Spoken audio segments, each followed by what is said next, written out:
ਕਹਿੰਦੇ ਉੱਚ ਵਿੱਦਿਆ ਪ੍ਰਾਪਤ ਕਰਕੇ ਨੌਕਰੀ ਤਾਂ ਮਿਲਣੀ ਨਹੀਂ, ਉੱਚ ਵਿੱਦਿਆ ਪ੍ਰਾਪਤ ਕਰਕੇ ਨੌਕਰੀ ਤਾਂ ਮਿਲਣੀ ਨਹੀਂ। ਨੌਜਵਾਨਾਂ ਵਾਸਤੇ ਵਿਦੇਸ਼ਾਂ ਵੱਲ ਰੁਖ ਕਰਨਾ ਸਮੇਂ ਦੀ ਮੁੱਖ ਲੋੜ ਦੀ। ਪਿਛਲੇ ਦਿਨਾਂ ਵਿੱਚ ਵੀਜ਼ਾ ਕੰਸਲਟੈਂਸੀ ਦੀਆਂ ਖਬਰਾਂ ਬੜੀਆਂ ਵਾਇਰਲ ਹੋਈਆਂ ਨੇ ਔਰ ਇਹ ਠੱਗੀ ਠੋਰੀ ਦੀਆਂ ਖਬਰਾਂ ਰੂਹ ਨੂੰ ਦਿੰਦੀਆਂ ਨੇ। ਝੰਜੋੜ ਬਹੁਤਾ ਢੂੰਡਣ ਤੇ ਇੱਕ ਦੋ ਇਹੋ ਜਿਹੇ ਵਿਅਕਤੀ ਵੀ ਮਿਲਦੇ ਨੇ ਜਿਹੜੇ ਕਹਿੰਦੇ ਨੇ ਨੌਜਵਾਨਾਂ ਦਾ ਭਵਿੱਖ ਸੁਨਹਿਰਾ ਹੋਣਾ ਚਾਹੀਦਾ ਹੈ, ਕੱਲੀ ਪੈਸੇ ਦੀ ਨਹੀਂ ਹੋਣੀ ਚਾਹੀਦੀ ਦੌੜ। ਇਸੇ ਕਰਕੇ ਅੱਜ ਸਟੂਡੈਂਟ ਵੇ ਕੰਸਲਟੈਂਸੀ ਦੇ ਆਫਿਸ ਵਿੱਚ ਪਹੁੰਚੇ ਹਾਂ, ਜਿੱਥੋਂ ਤੁਹਾਨੂੰ ਪਹਿਲ ਦੇ ਆਧਾਰ ਤੇ ਜਾਣਕਾਰੀ ਪਹੁੰਚਾਉਣ ਦੀ ਕੋਸ਼ਿਸ਼ ਕਰਾਂਗੇ ਕਿ ਕੋਵਿਡ-19 ਦੇ ਆਉਣ ਤੋਂ ਬਾਅਦ ਇਮੀਗ੍ਰੇਸ਼ਨ ਨੇ ਕਿਹੜੀ ਕਰਵਟ ਲਈ ਹੈ ਔਰ ਕਿਹੜਾ ਕੱਟਿਆ ਹੈ ਮੋੜ। ਬੱਤੀ ਨਵਾਂ ਸ਼ਹਿਰ ਦੇਖ ਰਹੇ ਹੋ, ਮੈਂ ਤੁਹਾਡਾ ਆਪਣਾ ਪਰਿਵਾਰਕ ਮੈਂਬਰ ਦਿਨੇਸ਼ ਸੂਰੀ। ਤੁਸੀਂ ਸ਼ੇਅਰ ਤੋਂ ਅੰਦਾਜ਼ਾ ਲਾ ਲੈਂਦੇ ਹੋ ਵੀਡੀਓ ਕਿਸ ਬਾਬਤ ਹੋਣ ਵਾਲੀ ਹੈ। ਹਰ ਇੱਕ ਵਿਦਿਆਰਥੀ ਦੇ ਮਨ ਦਾ ਇਹ ਸੁਪਨਾ ਹੁੰਦਾ, ਇਹ ਤਾਂਘ ਹੁੰਦੀ ਆ ਕਿ +2 ਵਿੱਚ ਮੇਰੇ ਅੱਛੇ ਨੰਬਰ ਆਉਣ, ਅੱਛੇ ਅੰਕ ਪ੍ਰਾਪਤ ਕਰਾਂ, ਉਸ ਤੋਂ ਬਾਅਦ ਆਈਲੈਟਸ ਵਿੱਚ ਅੱਛੇ ਬੈਂਡ ਆ ਜਾਣ, ਅੱਛੀ ਕੰਟਰੀ ਦਾ ਵੀਜ਼ਾ ਲੱਗ ਜਾਵੇ, ਮੈਂ ਵਿਦੇਸ਼ੀ ਕੰਟਰੀ ਵਿੱਚ ਪਹੁੰਚ ਜਾਵਾਂ, ਵਰਕ ਪਰਮਿਟ ਮਿਲ ਜਾਵੇ, PR ਮਿਲ ਜਾਵੇ, ਉਸ ਤੋਂ ਬਾਅਦ ਮਾਤਾ ਪਿਤਾ ਨੂੰ ਬੁਲਾ ਲਵਾਂ ਤੇ ਮੇਰੀ ਜ਼ਿੰਦਗੀ ਜਿਹੜੀ ਆ ਉਹ ਸੁਰੱਖਿਅਤ ਹੋ ਜਾਵੇ। ਪਰ ਇੱਥੇ ਪਹੁੰਚਣਾ ਕਿੰਨਾ ਕੁ ਔਖਾ ਆ ਜਾਂ ਕਿੰਨਾ ਕੁ ਸਖਾਲਾ ਆ, ਇਸ ਦੇ ਬਾਬਤ ਪੂਰੀ ਜਾਣਕਾਰੀ ਅੱਜ ਤੁਹਾਡੇ ਤੱਕ ਪਹੁੰਚਾਉਣ ਦੀ ਕੋਸ਼ਿਸ਼ ਕਰਾਂਗੇ। ਪੂਰਾ ਵੇਰਵਾ ਤੁਹਾਡੇ ਤੱਕ ਪਹੁੰਚਾਉਣ ਦੀ ਕੋਸ਼ਿਸ਼ ਕਰਾਂਗੇ ਕਿ ਆਈਲੈਟਸ ਵਿੱਚ ਬੈਂਡ ਕਿੰਨੇ ਆਣੇ ਚਾਹੀਦੇ ਨੇ ਔਰ ਤੁਹਾਡੇ ਅਗਰ +2 ਵਿੱਚ 50% ਮਾਰਕਸ ਨੇ ਜਾਂ 50% ਤੋਂ ਅਬਵ ਨੇ, ਕਿਹੜੀ ਕੰਟਰੀ ਦਾ ਵੀਜ਼ਾ ਤੁਹਾਨੂੰ ਈਜ਼ੀਲੀ ਮਿਲ ਸਕਦਾ। ਬਣੇ ਰਹਿਣਾ ਜੀ ਵੀਡੀਓ ਦੇ ਅੰਤ ਤੱਕ, ਕਿਉਂਕਿ ਸਾਰੀ ਖਬਰ ਸਾਰੀ ਨੌਲੇਜ ਤੁਹਾਡੇ ਲਈ ਹੈ ਬਹੁਤ ਕ੍ਰੂਸ਼ਲ। ਲੇਕਿਨ ਜਾਣਕਾਰੀ ਪਹੁੰਚਾਉਣ ਤੋਂ ਪਹਿਲਾਂ ਇੱਕ ਵਾਰੀ ਨਜ਼ਰ ਮਾਰਦੇ ਹਾਂ ਇੱਥੋਂ ਦੇ ਆਈਲੈਟ ਸੈਂਟਰ ਔਰ ਇਮੀਗ੍ਰੇਸ਼ਨ ਦੇ ਆਫਿਸ ਤੇ। ਤਾਓ ਚੱਲਦੇ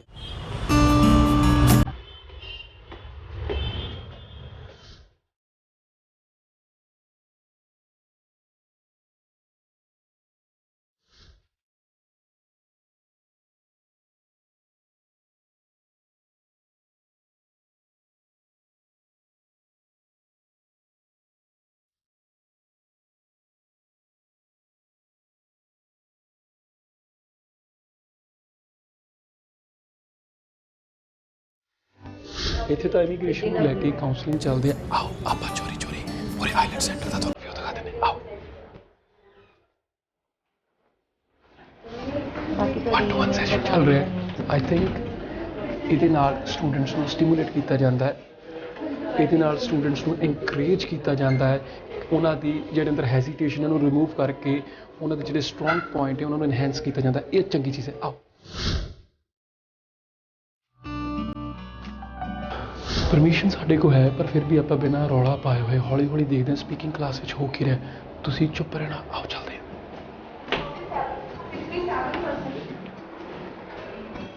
To make your accent effective, you can use this line. First and foremost reason. First and foremost reason is that, as well as you can start from to embark upon. These lines you can use in your body paragraph 1. Alright? ਪੂਰਾ view ਦੇਖ ਲਿਆ ਜੀ IELTS centre ਦਾ, ਲੇਕਿਨ ਇੱਥੋਂ student ਵੇ ਤੋਂ ਅਮਨ Saini ma'am ਇੱਕ information share ਕਰਨਾ ਚਾਹੁੰਦੇ ਨੇ। ਉਹ ਕੀ ਇਨਫੋਰਮੇਸ਼ਨ ਹੈ ਆਪਾਂ ਉਹਨਾਂ ਤੋਂ ਜਾਣਦੇ ਜੀ ਮੈਮ। ਲੇਟੈਸਟ ਨਿਊਜ਼ ਇਹ ਹੈ ਕਿ ਸਾਡੀ ਕਲਾਇੰਟ ਨੇ ਹਰਪ੍ਰੀਤ ਤੇ ਇਹਨਾਂ ਦਾ ਕੈਨੇਡਾ ਤੋਂ AIP ਆਇਆ ਹੋਇਆ ਹੈ ਜੀ, ਠੀਕ ਹੈ। ਤੋ ਇਹਨਾਂ ਦਾ ਕੀ ਹੈ ਕਿ AIP ਅਪਰੂਵਲ ਇਨ ਪ੍ਰਿੰਸੀਪਲ ਹੁੰਦਾ ਹੈ। ਸੋ ਇਹ ਕਲਾਸਿਸ ਆਨਲਾਈਨ ਜੁਆਇਨ ਕਰ ਰਹੇ ਨੇ, ਕੈਨੇਡਾ ਦੀਆਂ ਕਲਾਸਿਸ ਹੁਣ ਲਗਾ ਰਹੇ ਨੇ ਕਾਲਜ ਦੀਆਂ ਆਨਲਾਈਨ ਕਲਾਸਿਸ। ਹਾਂਜੀ ਹਾਂਜੀ। तो फिर इन्हों बस होनी पासपोर्ट सबमिशन रिक्वेस्ट आ जाएगी और ये पासपोर्ट सबमिट करके इन्हों कैनेडा का वीज़ा आ जाएगा, फिर अप्लाई कर सकेंगे।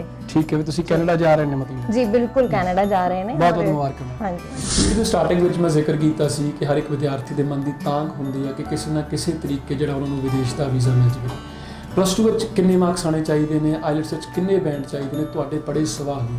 ਲੇਕਿਨ ਜਿਨ੍ਹਾਂ ਨੇ ਇਸ ਸਵਾਲਾਂ ਦੇ ਜਵਾਬ ਦੇਣੇ ਆ ਵੇਲਾ ਐਸੀ ਉਹਨਾਂ ਦਾ ਸਵਾਗਤ ਕਰੀਏ। ਸੋ ਤੁਹਾਡੀ ਨਜ਼ਰ ਸਟੂਡੈਂਟ ਵੇ ਦੇ ਫਾਊਂਡਰ ਮੈਂਬਰ ਵਰਿੰਦਰ ਜੀ। ਵਰਿੰਦਰ ਜੀ ਬਹੁਤ ਬਹੁਤ ਸਵਾਗਤ ਹੈ। बहुत बहुत धन्यवाद जी। PB ਬੱਤੀ ਨਵਾਂ ਸ਼ਹਿਰ ਦੇ ਸਾਰੇ ਵਿਊਅਰਸ, ਤੁਹਾਡੀ ਸਾਰੀ ਟੀਮ ਔਰ ਸਟੂਡੈਂਟ ਵੇ ਦੇ ਵਿਹੜੇ ਤੁਸੀਂ ਆਏ ਹੋ, ਅਸੀਂ ਵੀ ਦਾ ਸਵਾਗਤ ਕਰਦੇ ਹਾਂ। ਸਭ ਤੋਂ ਪਹਿਲਾਂ ਤਾਂ ਮੈਂ ਤੁਹਾਡਾ ਧੰਨਵਾਦ ਵੀ ਕਰਨਾ ਚਾਹਾਂਗਾ ਕਿਉਂਕਿ ਮੈਨੂੰ ਪਤਾ ਹੈ ਤੁਸੀਂ ਬੜੇ ਜਿਹੜੇ ਵਿਅਸਤ ਹੋ, ਇਸੇ ਕਰਕੇ ਮੈਂ ਤੁਹਾਡਾ ਬੜਾ ਮਸ਼ਕੂਰ ਹੈ ਕਿ ਤੁਸੀਂ ਸਮਾਂ ਦਿੱਤਾ ਜੀ। ਬਹੁਤ ਬਹੁਤ ਧੰਨਵਾਦੀ ਹਾਂ ਜੀ। ਤੁਸੀਂ ਵੀ ਮੇਰੇ ਹਿਸਾਬ ਨਾਲ ਦੀ ਡੇਟ ਬਹੁਤ ਮਸ਼ਹੂਰ ਕਾਫੀ ਜ਼ਿਆਦਾ ਸਮਾਂ ਜਿਹੜਾ ਹੈ ਬਿਜ਼ੀ ਰਹਿੰਦੇ ਹੋ, ਤੁਸੀਂ ਸਮਾਂ ਦਿੱਤਾ, ਧੰਨਵਾਦੀ। ਔਰ ਆਈ ਮਸਟ ਕੰਗ੍ਰੈਚੁਲੇਟ ਆਲਸੋ ਕਿਉਂਕਿ ਮੈਂ ਵਿਜ਼ਿਟ ਕੀਤਾ ਜੀ ਪੂਰੇ ਤੁਹਾਡੇ ਆਈਲੈਟਸ ਸੈਂਟਰ 1-to-1 ਸੈਸ਼ਨ ਵੀ ਮੈਂ ਦੇਖਿਆ, ਸਪੀਕਿੰਗ ਕਲਾਸਿਸ ਵੀ ਮੈਂ ਦੇਖੀਆਂ, ਬੜਾ ਮਨ ਖੁਸ਼ ਹੈ, ਬੜੇ ਅੱਛੇ ਤਰੀਕੇ ਨਾਲ ਤੁਸੀਂ ਜਿਹੜਾ ਬੱਚੇ ਨੂੰ ਪੜ੍ਹਾਉਂਦੇ ਹੋ। ਲੇਕਿਨ 1-to-1 ਜਿਹੜਾ ਸੈਸ਼ਨ ਹੋ ਰਿਹਾ ਉਹਦੇ ਬਾਰੇ ਜ਼ਰੂਰ ਚਾਹਾਂਗਾ ਕਿ ਵੀਰ ਦੇਖੋ ਸਰ, ਬੜੇ ਧੰਨਵਾਦੀ ਹਾਂ ਇੱਕ ਵਾਰ ਫਿਰ ਤੋਂ ਕਿ ਤੁਸੀਂ ਸਾਡਾ ਛੋਟਾ ਜਿਹਾ ਹੀ ਸੈਟਅਪ ਹੈ ਵੈਸੇ ਤਾਂ, ਬਟ ਸਾਨੂੰ ਇੱਥੇ ਲਗਭਗ 12 ਸਾਲ ਹੋ ਗਏ ਨੇ। ਸੋ ਕੋਸ਼ਿਸ਼ ਕਰ ਰਹੇ ਹਾਂ ਕਿ ਆਪਣੀ ਵੱਲ ਤੋਂ ਬੈਸਟ ਫੈਸਿਲਿਟੀ ਜਿਹੜੀਆਂ ਬੱਚੇ ਨੂੰ ਚਾਹੀਦੀਆਂ ਉਹ ਦਿੱਤੀਆਂ ਜਾ ਸਕਣ। 1-to-1 ਜਿਹੜਾ ਹੈ ਜੀ ਉਹ ਐਕਚੁਅਲ 'ਚ ਕੀ ਹੈ ਕਿ ਹਰ ਬੱਚੇ ਨੂੰ ਐਕਸਪੀਰੀਅੰਸ ਦੀ ਜਿਹੜਾ ਨਾ ਉਹ ਵੱਧ ਤੋਂ ਵੱਧ ਐਕਸਪੀਰੀਅੰਸ ਲੈ ਸਕੇ, ਉਹਦਾ ਤਜਰਬਾ ਹੋ ਸਕੇ ਬੋਲਣ ਦਾ, ਤੇ ਉਹਦੇ ਨਾਲ ਹੀ ਅਸੀਂ 1-to-1 ਤੇ ਜ਼ਿਆਦਾ ਫੋਕਸ ਕਰਦੇ ਹਾਂ ਤਾਂ ਕਿ ਬੱਚੇ ਦੀ ਹੈਜ਼ਿਟੇਸ਼ਨ ਜਿਹੜੀਆਂ ਨੇ ਉਹ ਠੀਕ ਹੋ ਜਾਣ। ਔਰ ਸਾਡੇ ਕੋਲ ਜਿਹੜੇ ਨੇ ਸਟਿਮੂਲੇਟ ਕਰਨ ਦੀ ਕੋਸ਼ਿਸ਼ ਕਰਦੇ ਹੋ। ਹਾਂਜੀ ਐਕਚੁਅਲ 'ਚ ਉਹੀ ਕਿ ਪੇਪਰ ਕਿਹੋ ਜਿਹਾ ਆਏਗਾ। ਸਾਡੇ ਕੋਲ ਆਸਟ੍ਰੇਲੀਆ ਤੋਂ ਆਇਆ ਹੋਇਆ ਜਿਹੜਾ ਟਿਊਟਰ ਹੈ ਮਨਪ੍ਰੀਤ, ਸੋ ਮੁੰਡੇ ਦਾ ਐਕਸੈਂਟ ਜਿਹੜਾ ਹੈਗਾ ਉਹ ਵੀ ਬਿਲਕੁਲ ਬ੍ਰਿਟਿਸ਼ ਔਰ ਆਸਟ੍ਰੇਲੀਅਨ ਐਕਸੈਂਟ ਹੈ। ਸੋ ਬੱਚੇ ਨੂੰ ਪੂਰਾ ਲਾਈਵ ਜਿਹੜਾ ਹੈ ਉਹ ਸਟਿਮੂਲੇਟ ਹੋ ਜਾਏ, ਉਹਨੂੰ ਪਤਾ ਲੱਗ ਜਾਏ ਕਿਹੋ ਜਿਹਾ ਹੋਏਗਾ ਐਗਜ਼ਾਮ ਤੋਂ ਪਹਿਲੇ ਐਟਮੋਸਫੇਅਰ ਤੋਂ ਜਾਣੂ ਹੋ ਜਾਣ ਤਾਂ ਕਿ ਉੱਥੇ ਜਾ ਕੇ ਕੋਈ ਹੈਜ਼ਿਟੇਸ਼ਨ ਨਾ ਹੋਵੇ। ਬਿਲਕੁਲ। ਸੋ 1-to-1 ਤੇ ਅਸੀਂ ਜ਼ਿਆਦਾ ਫੋਕਸ ਕਰਦੇ ਹਾਂ ਜੀ। ਇੱਕ ਸਵਾਲ ਲੈਣਾ ਚਾਹਾਂਗਾ, ਮੈਨੂੰ ਪਤਾ ਉਹ ਸ਼ਾਇਦ ਸਿੱਲੀ ਸਾਊਂਡ ਕਰੇ ਕਿਉਂਕਿ ਆਪਾਂ ਅਗਰ ਦੁਕਾਨਦਾਰ ਤੋਂ ਕਿਸੇ ਕੋ ਜਾਂਦੇ ਆ, ਕਿਸੇ ਕਿਰਾਣੇ ਦੁਕਾਨ ਤੇ ਜਾਂਦੇ, ਇਹ ਨਹੀਂ ਪੁੱਛਦੇ ਕਿ ਆਟਾ ਕੀ ਕਰਨਾ ਹੈ, ਪੈਟਰੋਲ ਪਵਾਉਣੇ ਗੱਡੀ 'ਚ, ਇਹ ਨਹੀਂ ਪੁੱਛਦੇ ਕਿ ਪੈਟਰੋਲ ਕਿਉਂ ਪਵਾ ਰਹੇ ਹਾਂ। ਲੇਕਿਨ ਫਿਰ ਵੀ ਮੈਂ ਇੱਕ ਸਵਾਲ ਜ਼ਰੂਰ ਪੁੱਛਣਾ ਚਾਹਾਂਗਾ ਕਿ ਆਈਲੈਟਸ ਕਿਉਂ ਕਰੀਏ ਔਰ ਵਿਦੇਸ਼ ਪੜ੍ਹਨ ਕਿਉਂ ਜਾਈਏ? ਆਈਲੈਟਸ ਕਿਉਂ ਕਰੀਏ, ਇਹ ਤਾਂ ਜਿਵੇਂ ਕਿ ਤੁਹਾਨੂੰ ਪਤਾ ਹੀ ਹੈ ਕਿ ਆਈਲੈਟਸ ਦੀ ਬੇਸਿਕ ਰਿਕੁਆਇਰਮੈਂਟ ਹੈ ਜੀ। ਜੇ ਤੁਸੀਂ ਵਿਦੇਸ਼ ਪੜ੍ਹਨ ਜਾਣਾ ਹੈ ਤਾਂ ਇੰਗਲਿਸ਼ ਜਿਹੜਾ ਹੈ ਉਹਦੀ ਲੈਂਗੁਏਜ ਟੈਸਟਿੰਗ ਸਿਸਟਮ ਜਿਹੜਾ ਹੈਗਾ university of Cambridge the IDP ਔਰ ਬ੍ਰਿਟਿਸ਼ ਕਾਉਂਸਲ ਜਿਹੜੀਆਂ ਮਿਲ ਕੇ ਉਹਨੂੰ ਕਰਦੀਆਂ ਨੇ। ਸੋ ਪੂਰੇ ਵਰਲਡ ਦੇ ਵਿੱਚ ਬਹੁਤ ਸਾਰੀਆਂ ਯੂਨੀਵਰਸਿਟੀਜ਼, ਬਹੁਤ ਸਾਰੀਆਂ ਜਿਹੜੇ ਵੀ ਇੰਟਰਨੈਸ਼ਨਲ ਕਾਲਜਿਸ ਨੇ, ਮੋਸਟਲੀ ਲੋਕ ਇੰਗਲਿਸ਼ ਸਪੀਕਿੰਗ ਕੰਟਰੀਜ਼ ਜਾਂਦੇ ਨੇ। ਸੋ ਇੰਗਲਿਸ਼ ਇੱਕ ਬੇਸਿਕ ਨੀਡ ਹੈ। ਸੋ ਉਹਦੇ ਲਈ ਇੱਕ ਸਿਸਟਮੈਟਿਕ ਜਿਹੜਾ ਟੈਸਟਿੰਗ ਸਿਸਟਮ ਹੈ ਉਹ ਇਸ ਲਈ ਉਹ ਟੈਸਟ ਦੇਣਾ ਹੁੰਦਾ ਤਾਂ ਕਿ ਪਤਾ ਲੱਗ ਜਾਏ ਉਹ ਬੱਚੇ ਦਾ, ਕਿਉਂਕਿ ਉੱਥੇ ਜਿਹੜਾ ਟੀਚਿੰਗ ਜਿਹੜੀ ਹੈ ਉਹ ਇੰਗਲਿਸ਼ ਵਿੱਚ ਕਰਾਈ ਜਾਣੀ ਹੈ। ਸੋ ਇੰਗਲਿਸ਼ ਸਟੈਂਡਰਡ ਹੋਣਾ ਚਾਹੀਦਾ, ਬੱਚੇ ਨੂੰ ਅੰਡਰਸਟੈਂਡਿੰਗ ਤਾਂ ਹੋਣੀ ਚਾਹੀਦੀ, ਰਾਈਟਿੰਗ ਰੀਡਿੰਗ ਉਹ ਜਾਣਦਾ ਹੋਵੇ। ਸੋ ਇਸ ਲਈ ਜਿਹੜੀ ਹੈ ਆਈਲੈਟਸ ਕਰਨਾ ਜ਼ਰੂਰੀ ਹੈ। ਬਾਕੀ ਰਹੇ ਵਿਦੇਸ਼ ਕਿਉਂ ਜਾਈਏ, ਇਹਦੇ 'ਚ ਬਹੁਤ ਸਾਰੇ ਕਿਉਂਕਿ ਅੱਜ ਦੀ ਡੇਟ ਵਿੱਚ ਦੁਨੀਆ ਜਿਹੜੀ ਉਹ ਛੋਟੀ ਹੋ ਰਹੀ ਹੈ ਜੀ। ਸੋ ਬੱਚਿਆਂ ਨੂੰ ਜ਼ਿਆਦਾ ਅਪਰਚੁਨਿਟੀਜ਼ ਚਾਹੀਦੀਆਂ ਨੇ, ਉਹ ਉੱਥੇ ਜਾ ਕੇ ਜ਼ਿਆਦਾ ਉਹਨਾਂ ਦਾ ਐਕਸਪੀਰੀਅੰਸ ਹੋਵੇ, ਵਾਈਡਰ ਜਿਹੜਾ ਉਹਨਾਂ ਦਾ ਜਿਹੜਾ ਪੂਰਾ ਉਹਨਾਂ ਨੂੰ ਪੂਰਾ ਐਕਸਪੀਰੀਅੰਸ ਮਿਲ ਸਕੇ।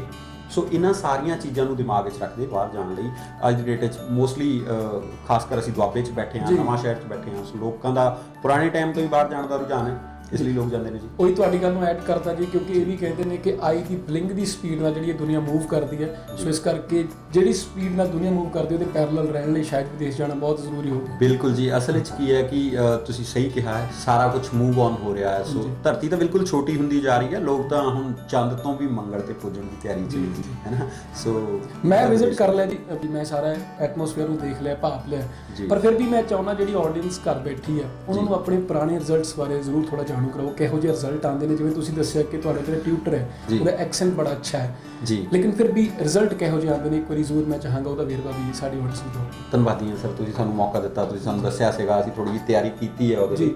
ਦੇਖੋ ਆਈਲੈਟਸ ਜਿਹੜਾ ਹੈਗਾ ਮੋਸਟਲੀ ਜਿਹੜੇ ਆਈਲੈਟ ਸੈਂਟਰ ਨੇ ਉਹ ਪੇਪਰ ਕਿਵੇਂ ਹੋਏਗਾ ਜੀ ਉਹਦੀ ਤਿਆਰੀ ਕਰਾਉਂਦੇ ਨੇ। ਐਕਚੁਅਲ 'ਚ ਪੇਪਰ ਕਿਵੇਂ ਹੋਏਗਾ ਇਹ ਬੱਚਾ ਬੜੀ ਜਲਦੀ ਅੰਡਰਸਟੈਂਡਿੰਗ ਕਰ ਜਾਂਦਾ, ਬਟ ਉਹਦੇ ਤੋਂ ਬਾਅਦ ਪ੍ਰੈਕਟਿਸ ਦੀ ਬਹੁਤ ਲੋੜ ਹੁੰਦੀ ਹੈ। ਕੁਝ ਬੱਚੇ ਨੇ ਜਿਨ੍ਹਾਂ ਦਾ ਬੇਸਿਕ ਆਫ ਇੰਗਲਿਸ਼ ਜਿਹੜਾ ਉਹ ਕਮਜ਼ੋਰ ਹੁੰਦਾ, ਸੋ ਅਸੀਂ ਗ੍ਰਾਮਰ ਦੀਆਂ ਕਲਾਸਿਸ ਦਿੰਦੇ ਨੇ ਸਪੈਸ਼ਲ। ਸਾਡੇ ਕੋਲ ਮਤਲਬ ਇਹੋ ਜਿਹੇ ਟੀਚਰ ਨੇ ਜਿਹੜੇ ਬਿਲਕੁਲ ਬੇਸ ਤੋਂ ਚੱਕਣ ਦੀ ਬੱਚੇ ਨੂੰ ਨਾਲ ਟਿਊਨ ਹੋਣ ਦੀ ਕੋਸ਼ਿਸ਼ ਕਰਦੇ ਨੇ। ਸੋ ਸਾਡੇ ਰਿਜ਼ਲਟ ਜਿਹੜੇ ਨੇ ਫਾਊਂਡੇਸ਼ਨ ਤੋਂ ਤੁਸੀਂ ਕਹਿ ਰਹੇ ਹੋ? ਹਾਂਜੀ ਦੇਖੋ ਰਿਜ਼ਲਟ ਜ਼ਿਆਦਾ ਸਪੀਕ ਕਰਦੇ ਨੇ। ਤੁਸੀਂ ਦੇਖੋ ਜੀ, ਇਹ ਮੈਂ ਪਿਛਲੇ ਲਗਭਗ 3 ਜਿਹੜੇ ਆਈਲੈਟ ਦੇ ਤੁਹਾਡਾ ਹੀ ਬੱਚਾ ਜੀ ਇਹ? ਹਾਂਜੀ 9 ਬੈਂਡ ਦੇਖੋ ਤੁਸੀਂ, ਵਿੱਚ 9 ਨੇ ਜੀ, ਹਾਂਜੀ ਓਵਰਆਲ, ਔਰ ਰੀਡਿੰਗ ਵਿੱਚ 7.5 ਨੇ, ਰਾਈਟਿੰਗ ਵਿੱਚ 6 ਨੇ, ਸਪੀਕਿੰਗ ਵਿੱਚ 6 ਨੇ। ਲੇਕਿਨ ਇੱਥੇ ਮੇਰਾ ਇੱਕ ਸਵਾਲ ਜ਼ਰੂਰ ਆਏਗਾ ਜੀ ਮਨ ਵਿੱਚ ਕਿ ਲਿਸਨਿੰਗ ਵਿੱਚ 9 ਨੇ ਔਰ ਘੱਟ ਕੇ ਸਪੀਕਿੰਗ ਵਿੱਚ 6 ਕਿਉਂ ਰਹਿ ਗਏ? ਦੇਖੋ ਹਰ ਬੱਚੇ ਦੀ ਨਾ ਹਰ ਕੁਝ ਹੈਜ਼ਿਟੇਸ਼ਨਸ ਹੁੰਦੀਆਂ ਨੇ ਜੀ। ਜਿਵੇਂ ਕਿ ਕੁਝ ਲੋਕ ਇਹੋ ਜਿਹੇ ਹੁੰਦੇ ਨੇ ਜਿਹੜੇ ਰਾਈਟਿੰਗ ਵਿੱਚ ਬਹੁਤ, ਤੁਹਾਨੂੰ ਵੀ ਪਤਾ ਤੁਸੀਂ ਬਹੁਤ ਸੋਹਣਾ ਬੋਲਦੇ ਹੋ, ਸ਼ਾਇਦ ਮੈਂ ਉਹਨਾਂ ਸੋਹਣਾ ਨਹੀਂ ਬੋਲ ਸਕਦਾ, ਸ਼ਾਇਦ ਮੈਂ ਲਿਖਣ 'ਚ ਜ਼ਿਆਦਾ ਅੱਛਾ ਹੋਵਾਂ। ਕੁਝ ਲੋਕ ਲਿਖਣ 'ਚ ਚੰਗੇ ਹੁੰਦੇ ਨੇ, ਕੁਝ ਸੁਣਨ 'ਚ ਚੰਗੇ ਹੁੰਦੇ ਨੇ। ਬੱਚਾ ਜ਼ਿਆਦਾ ਬੈਟਰ ਆਬਜ਼ਰਵੇਸ਼ਨ। ਹਾਂਜੀ ਸੋ ਉਸ ਹਿਸਾਬ ਨਾਲ ਹੈ ਜੀ, ਹੈ ਨਾ। ਇਹਦਾ ਫਸਟ ਅਟੈਂਪਟ ਸੀ ਇਸ ਬੱਚੇ ਦਾ? ਬਿਲਕੁਲ ਫਸਟ ਅਟੈਂਪਟ ਸੀਗਾ ਜੀ। ਨਾਮ ਹੈਗਾ ਜੀ ਮੁੰਡੇ ਦਾ ਗੁਰਸਿਮਰਨ ਜੀ, ਹੈ ਨਾ, ਤੇ ਬਹੁਤ ਹੀ ਗੁਣਵੀਰ ਹੈ ਨਾਮ, ਗੁਣਵੀਰ ਹੈ ਜੀ, ਬਹੁਤ ਅੱਛਾ। ਬੱਚੇ ਦਾ ਫਸਟ ਅਟੈਂਪਟ ਹੈ, ਪਰ ਫਸਟ ਅਟੈਂਪਟ ਵਿੱਚ ਹੀ ਓਵਰਆਲ 7 ਬੈਂਡ ਅਚੀਵ ਕਰਨਾ ਆਪਣੇ ਆਪ ਸ਼ਲਾਘਾਯੋਗ ਹੈ। ਦੇਖੋ ਤੁਸੀਂ ਰਿਜ਼ਲਟ ਗੁਰਸਿਮਰਨ ਦਾ ਮੇਰੇ ਕੋਲ ਓਵਰਆਲ 7 ਬੈਂਡ ਹੈ ਜੀ। ਲਿਸਨਿੰਗ ਵਿੱਚ 8.5 ਨੇ। ਤੁਹਾਡੇ ਜਿਹੜੇ ਲਿਸਨਰ ਨੇ ਉਹ ਬੜੇ ਅੱਛੇ ਨੇ ਜੀ। ਸਾਡੇ ਕੋਲ ਇਕਵਿਪਮੈਂਟ ਤੁਸੀਂ ਦੇਖਿਆ ਹੈ, ਅਸੀਂ ਪੂਰਾ ਜਿਹੜਾ ਆਡੀਓ ਸਿਸਟਮ ਹੈਗਾ ਬੜਾ ਅੱਛਾ ਹੈ। ਸੋ ਬੱਚੇ ਦੀ ਜ਼ਿਆਦਾ ਤੋਂ ਜ਼ਿਆਦਾ ਪ੍ਰੈਕਟਿਸ ਕਰਾਉਂਦੇ ਆ। ਬੱਚੇ ਨੂੰ ਅਸੀਂ ਮਾਡਰਨ ਫੈਸਿਲਿਟੀਜ਼ ਦੇ ਹਿਸਾਬ ਨਾਲ ਕਹਿੰਦਾ ਫਿਲਮਾਂ ਵਗੈਰਾ ਵੀ ਨਾ ਜਿਹੜੀਆਂ ਗੁਰਸਿਮਰਨ ਦਾ ਵੀ ਫਸਟ ਅਟੈਂਪਟ ਸੀ ਜੀ। ਫਸਟ ਅਟੈਂਪਟ ਹੀ ਹੈ ਜੀ ਇਹ। ਮੋਸਟਲੀ ਜਿੰਨੇ ਬੱਚੇ ਅਸੀਂ ਤੁਹਾਨੂੰ ਦਿਖਾ ਰਹੇ ਹਾਂ ਇਹ ਵੀ ਓਵਰਆਲ 7 ਬੈਂਡ ਹੈ ਜੀ। ਹਾਂਜੀ, 5 ਫਰਵਰੀ ਦਾ ਰਿਜ਼ਲਟ ਹੈ ਜੀ ਹੁਣ, ਹੈ ਨਾ। ਤੇ ਮੈਂ ਜਿਵੇਂ ਤੁਹਾਨੂੰ ਪਹਿਲਾਂ ਵੀ ਕਿਹਾ ਸੀ, ਸ਼ੇਅਰ ਦੇ ਵਿੱਚ ਹੀ ਬਿਆਨ ਕਰ ਦਿੱਤਾ ਸੀ ਕਿ 100% ਸਹੀ ਸਲਾਹ ਜਿਹੜੀ ਤੁਹਾਡੇ ਤੱਕ ਪਹੁੰਚਦੀ ਕਰਾਂਗੇ।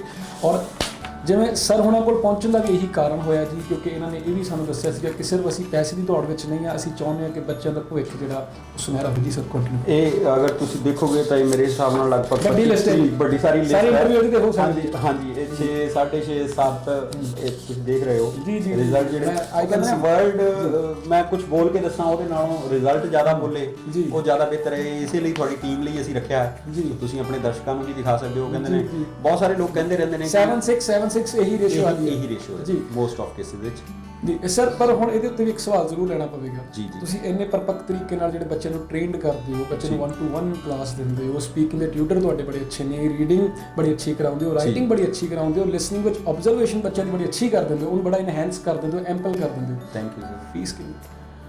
ਤੁਹਾਨੂੰ ਪਤਾ ਹੋਣਾ ਚਾਹੀਦਾ ਕਿ ਉਹ ਬੜੀਆਂ ਫੀਸਾਂ ਮਾਰਕੀਟ ਵਿੱਚ ਹੈਗੀਆਂ ਨੇ। ਸੋ ਇੱਥੇ ਸਾਡੇ ਅਸੀਂ 7500 ਲੈਂਦੇ ਹਾਂ ਜੀ ਪਰ ਮਹੀਨਾ। ਜਸਟ 7500। ਮੈਂ ਗਲਤ ਤਾਂ ਨਹੀਂ ਸੁਣਿਆ? ਬਿਲਕੁਲ ਸਹੀ ਸੁਣਿਆ ਜੀ ਤੁਸੀਂ। 7500 ਹੀ ਲੈਂਦੇ ਹਾਂ ਅਸੀਂ। ਔਰ ਪਹਿਲਾਂ ਫੀਸਾਂ ਹੋਰ ਵੀ ਘੱਟ ਸੀਗੀਆਂ ਲਾਕਡਾਊਨ ਦੇ ਦੌਰਾਨ, ਹੁਣ ਤਾਂ 7500 ਲੈਂਦੇ ਹਾਂ। ਤੇ ਜਿਹੜੀਆਂ ਕੁੜੀਆਂ ਨੇ ਉਹਨਾਂ ਨੂੰ ਅਸੀਂ 1000 ਰੁਪਏ ਤੱਕ ਦਾ ਡਿਸਕਾਊਂਟ ਵੀ ਦੇ ਦਿੰਦੇ ਹਾਂ। ਮੇਰਾ ਇਹ ਸਵਾਲ ਆਉਣ ਵਾਲਾ ਸੀ, ਕਿਉਂਕਿ ਮੈਂ ਤੁਹਾਨੂੰ ਕਈ ਦਫਾ ਜਿਹੜੇ ਫੰਕਸ਼ਨਸ ਤੇ ਮਿਲਿਆ ਜਿਹੜੇ ਸੋਸ਼ਲ ਵਰਕ ਦੇ ਰਿਲੇਟਡ ਹੁੰਦੇ ਆ, ਤੇ ਤੁਸੀਂ ਇਹ ਕਹਿ ਰਹੇ ਹੋ ਕਿ ਅਸੀਂ ਲੜਕੀਆਂ ਨੂੰ ਜਿਹੜੇ ਆ ਉਹ 1000 ਰੁਪਏ ਵੇਵ ਆਫ ਕਰਦੇ ਹਾਂ। ਬਿਲਕੁਲ ਜੀ, 1000 ਰੁਪਏ ਤੱਕ ਦਾ ਵੇਵ ਆਫ ਜਿਹੜਾ ਲੜਕੀਆਂ ਨੂੰ ਕਰਦੇ ਹਾਂ। ਵੈਸੇ ਅਗਰ ਕੋਈ ਮੰਨ ਲਓ ਫੀਸ ਦੇਣ ਦੇ ਵਿੱਚ ਕਿਸੇ ਦੇ ਪਰਿਵਾਰ ਦੀ ਕੁਝ ਹੋਏ, ਤੁਸੀਂ ਹੁਣ ਸੋਸ਼ਲ ਵਰਕ ਦੀ ਗੱਲ ਕੀਤੀ ਹੈ, ਸੋ ਅਸੀਂ ਬਾਹਰ ਜੋ ਕੰਮ ਕਰਦੇ ਹਾਂ ਉਹ ਕੋਸ਼ਿਸ਼ ਕਰਦੇ ਹਾਂ ਵੀ ਇੱਥੇ ਵੀ ਰਿਪੀਟ ਹੁੰਦਾ ਰਹੇ। ਸੋ ਉਹਨਾਂ ਨੂੰ ਵੇਵ ਆਫ ਵੀ ਕਰਨਾ ਪੈਂਦਾ ਹੈ। ਅੱਛਾ, ਇੱਕ ਸਵਾਲ ਮੈਂ ਮੱਧ ਵਰਗੀ ਪਰਿਵਾਰਾਂ ਦਾ ਜ਼ਰੂਰ ਲੈਣਾ ਚਾਹਾਂਗਾ, ਕਿਉਂਕਿ ਐਡਵਰਟੀਜ਼ਮੈਂਟ ਜਿਹੜੀ ਇਹ ਬੜੀ ਵਾਇਰਲ ਹੁੰਦੀ ਆ। ਤੁਹਾਨੂੰ ਪਤਾ ਅੱਜ ਕੱਲ੍ਹ ਬੜੇ ਸੋਰਸਸ ਨੇ ਆਪਣੀ ਐਡਵਰਟੀਜ਼ਮੈਂਟ ਨੂੰ ਕਿਵੇਂ ਵਾਇਰਲ ਕੀਤਾ ਜਾਂਦਾ। ਇਹ ਕਿਹਾ ਜਾਂਦਾ ਹੈ ਕਿ ਤੁਸੀਂ ਆਈਲੈਟਸ ਦੀ ਫੀਸ ਵੀ ਆ ਜਿਹੜੀ ਉਹ ਵੀਜ਼ਾ ਆਉਣ ਤੋਂ ਬਾਅਦ ਦੇਣੀ ਹੈ। ਬੱਚਿਆਂ ਨੂੰ ਆਈਲੈਟਸ ਉੱਤੇ ਰੱਖ ਲਿਆ ਜਾਂਦਾ ਹੈ, ਬੱਚਿਆਂ ਨੂੰ ਆਈਲੈਟਸ ਦੀ ਟ੍ਰੇਨਿੰਗ ਦਿੱਤੀ ਜਾਂਦੀ ਹੈ ਬਿਨਾਂ ਕਿਸੇ ਫੀਸ ਤੋਂ ਲਏ ਹੋਏ। ਬੱਚੇ ਨੂੰ ਇਹ ਵੀ ਕਿਹਾ ਜਾਂਦਾ ਹੈ ਕਿ ਤੁਸੀਂ ਅੰਬੈਸੀ ਫੀਸ ਵੀ ਨਹੀਂ ਦੇਣੀ ਹੈ ਜੀ, ਤੁਸੀਂ ਮੈਡੀਕਲ ਦੀ ਫੀਸ ਵੀ ਨਹੀਂ ਦੇਣੀ ਹੈ, ਤੁਸੀਂ ਜਿਹੜੀ ਆ ਕਾਲਜ ਦੀ ਫੀਸ ਵੀ ਨਹੀਂ ਦੇਣੀ ਹੈ, ਅਸੀਂ ਤੁਹਾਡੇ ਨਾਲ ਪੈਕੇਜ ਕਰ ਲਾਂਗੇ। ਮੈਂ ਚਾਹੁੰਦਾ ਕਿ ਸਾਡੀ ਆਡੀਅנס ਨੂੰ ਪਲੀਜ਼ ਇਹਨੂੰ ਐਕੂਰੇਟ ਕਰੋ, ਇਹ ਕਿੰਨਾ ਕੁ ਜਾਇਜ਼ ਆ, ਲੋਕਾਂ ਨੂੰ ਇਹ ਜਿਹੜਾ ਪ੍ਰੋਸਪੈਕਟ ਆ ਇਹਦੇ ਵੱਲ ਧਿਆਨ ਦੇਣਾ ਚਾਹੀਦਾ, ਨਹੀਂ ਦੇਣਾ ਚਾਹੀਦਾ, ਇਹਦੇ ਕੌਨਸੀਕੁਐਂਸਿਸ ਕੀ ਹੋ ਸਕਦੇ ਨੇ? ਇਹ ਸਭ ਤੁਸੀਂ ਪਹਿਲਾਂ ਹੀ ਐਡਵਰਟਾਈਜ਼ਮੈਂਟ ਦੀ ਗੱਲ ਕਰ ਲਈ, ਇਹ ਸਭ ਮਾਰਕੀਟਿੰਗ ਦੇ ਫੰਡੇ ਨੇ ਜੀ। ਹਰੇਕ ਦੇ ਕਰਨ ਦਾ ਢੰਗ ਹੈ। ਉਹ ਕਹਿੰਦੇ ਲਾਲੇ ਦੀ ਦੁਕਾਨ ਤੇ ਗਿਆ, ਉਹ ਕਹਿੰਦਾ ਜੀ ਇੱਕ ਨਾ ਇੱਕ ਫ੍ਰੀ।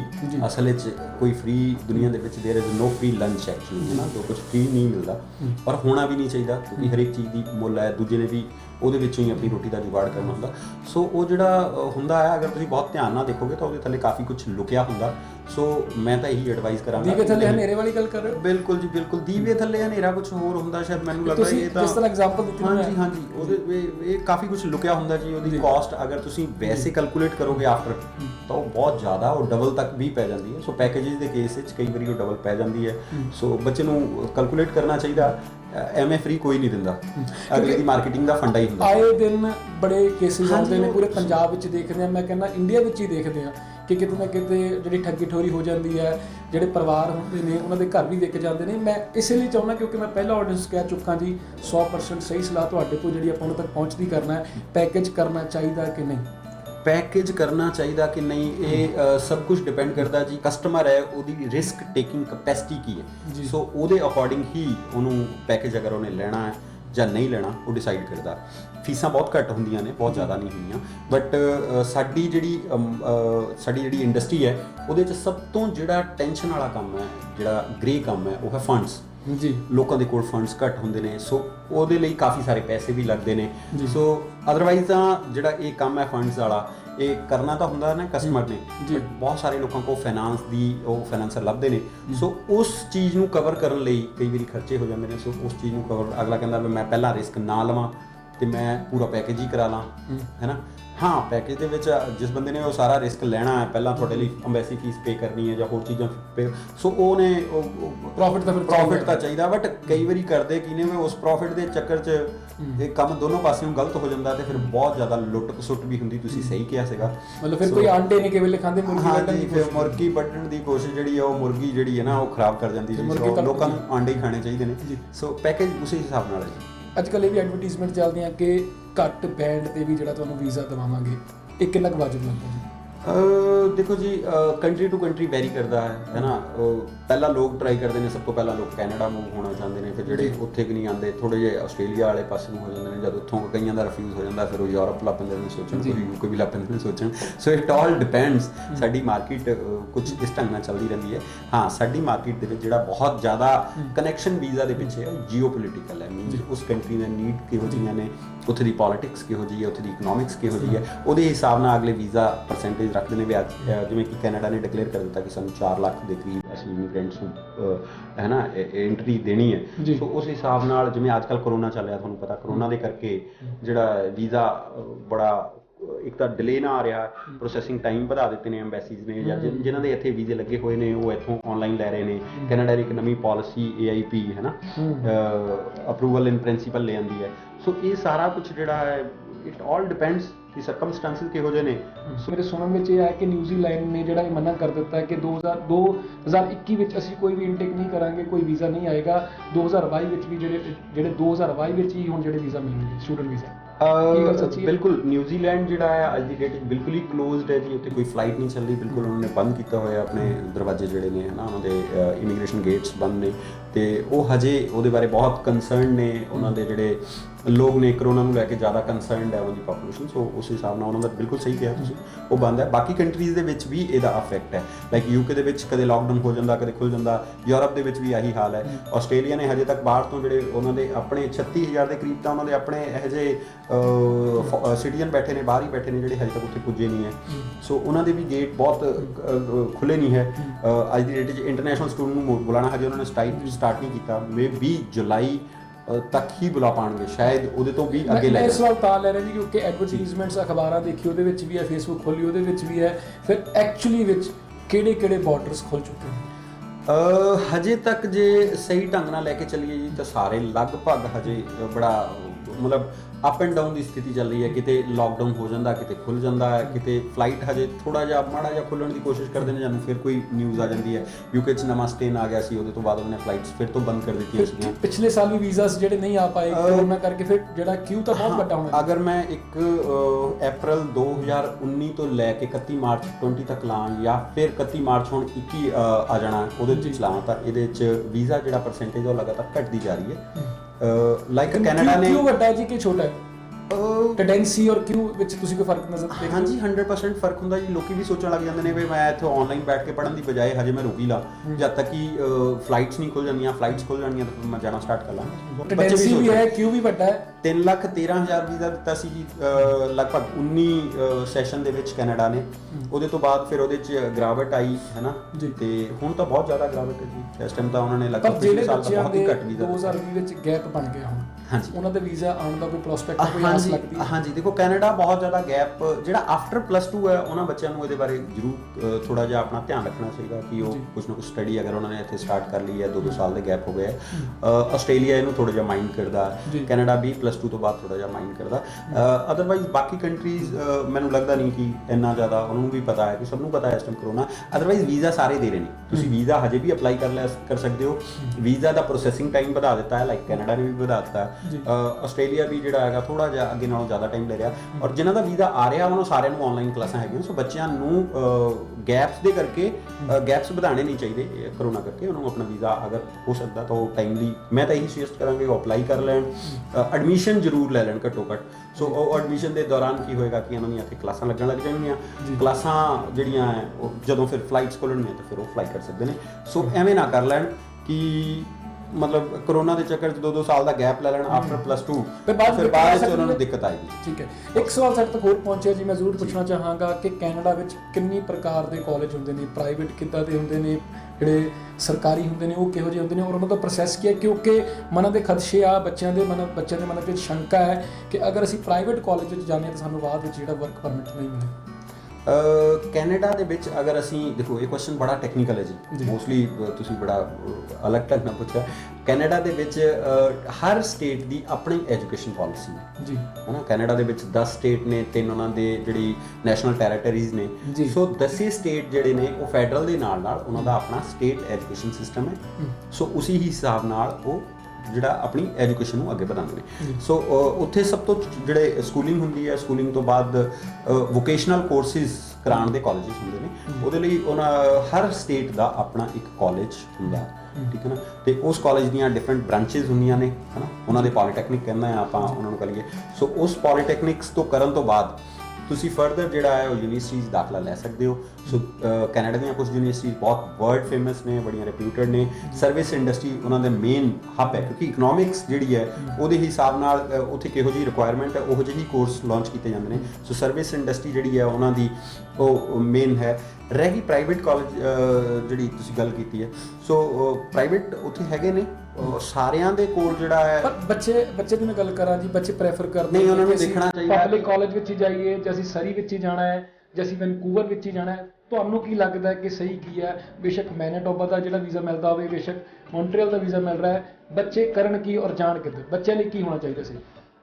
ਦੇਖੋ ਜੀ, ਜਿਹੜੇ ਪ੍ਰਾਈਵੇਟ ਕਾਲਜਸ ਹੈ ਔਰ ਜਿਹੜੇ ਕਿ ਗਵਰਨਮੈਂਟ ਕਾਲਜਸ ਹੈ, ਇਹਨਾਂ ਦੇ ਵਿੱਚ ਬੇਸਿਕ ਡਿਫਰੈਂਸ ਜਿਹੜਾ ਹੈ ਉਹ ਇਹੀ ਹੈ ਕਿ ਕਿਆ ਉਸ ਕਾਲਜ ਦੇ ਵਿੱਚ ਪੜ੍ਹਾਈ ਤੋਂ ਬਾਅਦ PSW ਹੈ ਜਾਂ ਨਹੀਂ ਹੈ। ਇਹ ਚੈੱਕ ਕਰਨਾ ਪਏਗਾ ਤੁਹਾਨੂੰ ਫॉर श्योर। DLI ਲਿਸਟ ਹੁੰਦੀ ਹੈ ਕਾਲਜਸ ਦੀ, ਜਿਹੜੀ ਕਿ ਉਹ ਪਬਲਿਸ਼ ਕਰਦੀ ਹੈ ਉਹਨਾਂ ਦੀ ਜਿਹੜੀ ਅੰਬੈਸੀ ਦੀ ਸਾਈਟ ਹੈ ਉਹਦੇ ਤੇ ਤੁਸੀਂ ਦੇਖ ਸਕਦੇ ਹੋ। ਸੋ DLI ਅਪਰੂਵਲ ਤੋਂ ਬਾਅਦ ਹੀ ਤੁਸੀਂ ਇੰਟਰਨੈਸ਼ਨਲ ਸਟੂਡੈਂਟ ਨੂੰ ਲੈ ਸਕਦੇ ਹੋ, ਅਦਰਵਾਈਜ਼ ਤੁਸੀਂ ਸਟੂਡੈਂਟ ਨੂੰ ਇੰਟਰਨੈਸ਼ਨਲੀ ਰਿਕਰੂਟ ਹੀ ਨਹੀਂ ਕਰ ਸਕਦੇ। IRCC ਦੀ ਵੈਬਸਾਈਟ ਤੁਸੀਂ ਜ਼ਰੂਰ ਵਿਜ਼ਿਟ ਕਰੋ, ਚੈੱਕ ਕਰ ਲਓ ਤੁਹਾਡੇ ਕਾਲਜ ਦਾ ਸਟੇਟਸ ਕੀ ਹੈ, ਕਿਆ ਉਹਦੇ ਕੋਲ PSW ਹੋਏਗਾ ਜਾਂ ਨਹੀਂ ਹੋਏਗਾ। ਸੋ ਅਗਰ ਤੁਹਾਡੇ ਕੋਲ PSW ਉਸ ਕਾਲਜ ਕੋਲ ਨਹੀਂ ਹੈ, ਐਵੇਂ ਵੀ ਹੁੰਦਾ ਕੁਝ ਕਾਲਜ ਦੇ ਕੋਲ PSW ਜਿਹੜਾ ਉਹ ਯੂਨੀਵਰਸਿਟੀ ਦੇ ਲਿੰਕਡ ਕੋਰਸਿਸ ਨਾਲ ਹੁੰਦਾ। ਮੀਨ ਤੁਸੀਂ ਇੱਕ ਕਾਲਜ ਦੇ ਵਿੱਚ 1 ਸਾਲ ਦਾ ਡਿਪਲੋਮਾ ਕਰ ਲਿਆ, ਉਹਦੇ ਤੋਂ ਬਾਅਦ ਤੁਸੀਂ ਯੂਨੀਵਰਸਿਟੀ ਮੂਵ ਹੋ ਗਏ ਤੇ ਫਿਰ ਉਹਦੇ ਨਾਲ ਤੁਹਾਨੂੰ PSW ਮਿਲ ਜਾਏ। ਇਟ ਮੇ ਹੈਪਨ, ਬਟ ਤੁਸੀਂ ਕੋਸ਼ਿਸ਼ ਇਹ ਕਰੋ ਕਿ ਇੱਥੋਂ ਹੀ ਜਿਹੜੇ ਹੈ ਇਹੋ ਜਿਹੇ ਕਾਲਜ ਨੂੰ ਚੂਜ਼ ਕਰੋ। ਗਵਰਨਮੈਂਟ ਦੀ ਪ੍ਰਾਈਵੇਟ ਵੀ ਬਹੁਤ ਸਾਰੇ ਹੁੰਦੇ ਨੇ ਜਿਨ੍ਹਾਂ ਦੇ ਕੋਲ ਇਹ ਫੈਸਿਲਿਟੀ ਹੈਗੀਆਂ, ਬੜੇ ਅੱਛੇ ਰਿਪਿਊਟਡ ਕਾਲਜਸ ਹੈਗੇ ਨੇ ਪ੍ਰਾਈਵੇਟ ਵੀ। ਬਟ ਹਾਂ, ਤੁਸੀਂ DLI ਦੀ ਵੈਬਸਾਈਟ ਤੇ ਚੈੱਕ ਕਰ ਲਓ, ਉਸ ਕਾਲਜ ਦਾ ਇਹ ਸਟੇਟਸ ਜ਼ਰੂਰ ਚੈੱਕ ਕਰ ਲਓ ਕਿ ਇਹ ਜਿਹੜਾ ਕੋਰਸ ਹੈ ਇਹ ਕਿਆ ਅਪਰੂਵ ਹੈ। ਕਈ ਵਾਰੀ ਇਹ ਵੀ ਹੁੰਦਾ ਹੈ ਕਾਲਜ DLI ਦੀ ਲਿਸਟ 'ਚ ਹੁੰਦਾ, ਬਟ ਉਸ ਕਾਲਜ ਦਾ ਕੋਈ ਪਾਰਟਿਕੂਲਰ ਕੋਰਸ ਜਿਹੜਾ ਹੈ ਉਹ ਕਰਨ ਤੋਂ ਬਾਅਦ ਤੁਹਾਨੂੰ ਵੀਜ਼ਾ ਉੱਥੇ ਦਾ ਨਾ ਲੱਗੇ, ਮਤਲਬ ਵੀਜ਼ੇ ਤੋਂ ਬਾਅਦ PSW ਨਾ ਮਿਲੇ। ਤੁਸੀਂ ਛੋਟੇ ਜਿਹੇ ਸ਼ਹਿਰ ਵਿੱਚ ਬੈਠੇ ਹੋ, ਤੁਸੀਂ ਬ੍ਰੋਕਰ ਹੋ, ਕਮਿਸ਼ਨ ਏਜੰਟ ਹੋ, ਕਿ ਸਹੀ ਮਾਇਨੇ ਵਿੱਚ ਤੁਸੀਂ ਆਪ ਕੰਸਲਟੈਂਟ ਹੋ? ਤੁਸੀਂ ਵਿਦੇਸ਼ਾਂ ਵਿੱਚ ਵਿਜ਼ਿਟ ਕੀਤਾ ਹੈ ਕਿ ਨਹੀਂ ਕੀਤਾ? ਮੈਂ ਚਾਹੁੰਦਾ ਜ਼ਰੂਰ ਜਿਹੜੀ ਮੇਰੀ ਆਡੀਅנס ਹੈ ਉਹਨਾਂ ਨੂੰ ਜ਼ਰੂਰ ਦੱਸੋ ਇਸ ਬਾਰੇ।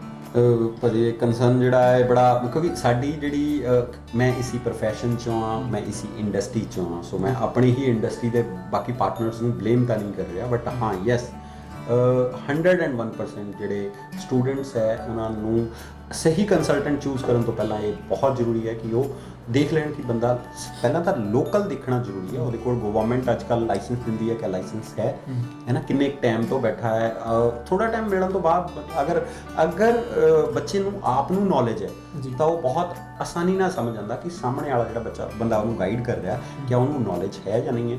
ਹਾਂ, ਕੁਝ ਲੋਕ ਮੈਂ ਇਹੋ ਜਿਹੇ ਜ਼ਰੂਰ ਦੇਖੇ ਨੇ ਜਿਨ੍ਹਾਂ ਨੇ ਸਹੀ 'ਚ ਮਤਲਬ ਜਿਹੜੇ ਸੱਚੀ ਕਮਿਸ਼ਨ ਏਜੰਟੀ ਵਾਲਾ ਕੰਮ ਵੀ ਕਰਦੇ ਨੇ, ਉਹ ਇੱਥੋਂ ਪੇਪਰ ਚੱਕਦੇ ਨੇ ਅੱਗੇ ਆ ਕੇ ਰੀਜ਼ਨ ਇਹ ਹੈ ਕਿ ਕਈ ਦਫਾ ਇਹ ਵੀ ਅਸੀਂ ਦੇਖਿਆ ਹੈ, ਜੇ ਸਾਡੇ ਤੱਕ ਪ੍ਰਸ਼ਨ ਪਹੁੰਚਿਆ ਕਿ ਅਸੀਂ ਕੰਸਲਟੈਂਟ ਕੋਲ ਜਾਂਦੇ ਹਾਂ, so called consultant I would say, ਉਹ ਇਹ ਕਹਿੰਦੇ ਨੇ ਕਿ ਫਾਈਲ ਸਾਹਮਣੇ ਹੁੰਦੀ ਆ, ਫੋਨ ਕਰਦੇ ਨੇ ਆਪਣੇ ਕਿਸੇ ਆਕਾ ਨੂੰ ਔਰ ਪੁੱਛਦੇ ਨੇ ਕਿ ਇਹਨਾਂ ਦਾ ਵੀਜ਼ਾ ਆਏਗਾ। ਤੁਹਾਡੇ ਆਫਿਸ ਵਿੱਚ ਇਹ ਚੀਜ਼ ਤਾਂ ਨਹੀਂ ਹੁੰਦੀ?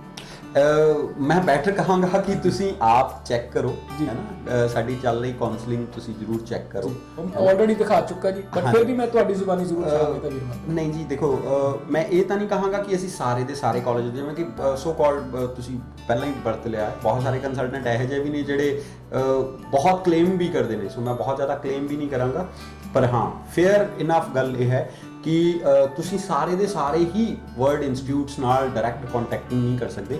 ਬਹੁਤ ਵਾਰ ਸਾਨੂੰ ਇਹ ਲੋੜ ਪੈਂਦੀ ਹੈ ਕਿ ਤੁਸੀਂ ਕਿਸੇ ਤੇ ਕੰਸਲਟੈਂਟ ਹੋ, ਮੈਂ ਕਿਸੇ ਹੋਰ ਕਾਲਜ ਦਾ ਕੰਸਲਟੈਂਟ ਹਾਂ, ਅਸੀਂ ਆਪਸ ਵਿੱਚ ਉਹ ਬਿਜ਼ਨਸ ਜਿਹੜਾ ਹੈ, ਕਿਉਂਕਿ ਮੰਨ ਲਓ ਤੁਸੀਂ ਕਿਸੇ ਕੈਨੇਡਾ ਦੀ ਗੱਲ ਕਰੀਏ, ਕੈਨੇਡਾ 10,000 ਸਕੁਅਰ ਕਿਲੋਮੀਟਰ ਵਿੱਚ ਫੈਲਿਆ ਹੋਇਆ ਕੰਟਰੀ ਹੈ ਜੀ, ਹੈ ਨਾ। ਤੇ ਨਵਾਂ ਸ਼ਹਿਰ ਐਡੀ ਵੱਡੀ ਇੰਡਸਟਰੀ ਨਹੀਂ ਵੀ ਅਸੀਂ ਉਹਨਾਂ ਦਾ ਸਾਰੇ ਤਰ੍ਹਾਂ ਦਾ ਜਿਹੜਾ ਉਹਨਾਂ ਨੂੰ ਬਿਜ਼ਨਸ ਦੇ ਸਕੀਏ ਸਾਰੇ ਕਾਲਜ ਨੂੰ। ਸੋ ਹੋ ਸਕਦਾ ਤੁਹਾਡੇ ਕੋਲ ਕੁਝ ਹੋਰ ਹੋਏ, ਮੇਰੇ ਕੋਲ ਕੁਝ ਹੋਰ ਹੋਏ, ਅਸੀਂ ਐਕਸਚੇਂਜ ਕਰ ਲਈਏ। ਬਟ ਯੈਸ, ਅਗਰ ਸਹੀ ਔਰ ਫੇਅਰ ਇਹੀ ਹੈ ਕਿ ਬਹੁਤ ਸਾਰੇ ਜਿਹੜੇ ਬਿਲਕੁਲ ਹੀ ਝੋਲਾ ਛਾਪ ਨੇ ਉਹਨਾਂ ਤੋਂ ਬਚਿਆ ਜਾਵੇ। ਤੁਸੀਂ ਸਹੀ ਕੰਸਲਟੈਂਟ ਦੀ ਬੜੇ ਆਰਾਮ ਨਾਲ, ਮਤਲਬ ਅੱਜ ਦੀ ਡੇਟ 'ਚ ਲੋਕ ਬੜੇ ਸਮਾਰਟ ਨੇ, ਝੋਲਾ ਛਾਪ ਡਾਕਟਰ ਜਿਹੜਾ ਕੁਐਕ ਹੈ ਉਹ ਤਾਂ ਫਿਰ ਗਲੂਕੋਜ਼ ਦਾ ਟੀਕਾ ਲਗਾਉਣਾ ਹੀ ਪਊਗਾ ਜੀ, ਫਿਰ ਗਲੂਕੋਜ਼ ਦਾ ਟੀਕਾ ਲਗਾਏਗਾ। ਹਾਂਜੀ, ਉਹ ਤੁਹਾਨੂੰ ਗਲਤ ਗਾਈਡ ਕਰੇਗਾ, ਉਹਨੂੰ ਆਪ ਨੂੰ ਨੌਲੇਜ ਨਹੀਂ ਹੋਏਗਾ। ਉਹ 100% ਫਿਰ ਤੁਹਾਡੀ ਗੱਲ ਸਹੀ ਹੈ, ਉਹ ਫੋਨ ਕਰੇਗਾ, ਅੱਗੇ ਪੁੱਛੇਗਾ ਕਿ ਕਿਆ ਉੱਥੇ ਹੁੰਦਾ ਹੈ, ਕਿਆ ਨਹੀਂ ਹੁੰਦਾ। ਸੋ ਸਾਡੇ ਕੋਲ ਆਸਟ੍ਰੇਲੀਆ, ਕੈਨੇਡਾ, UK ਲਗਭਗ ਅਸੀਂ ਸਾਰੇ ਘੁੰਮ ਵੀ ਚੁੱਕੇ ਹਾਂ ਤੇ ਜਾਂ ਸਾਡੇ ਤੁਸੀਂ ਵਿਜ਼ਿਟ ਕਰ ਚੁੱਕੇ?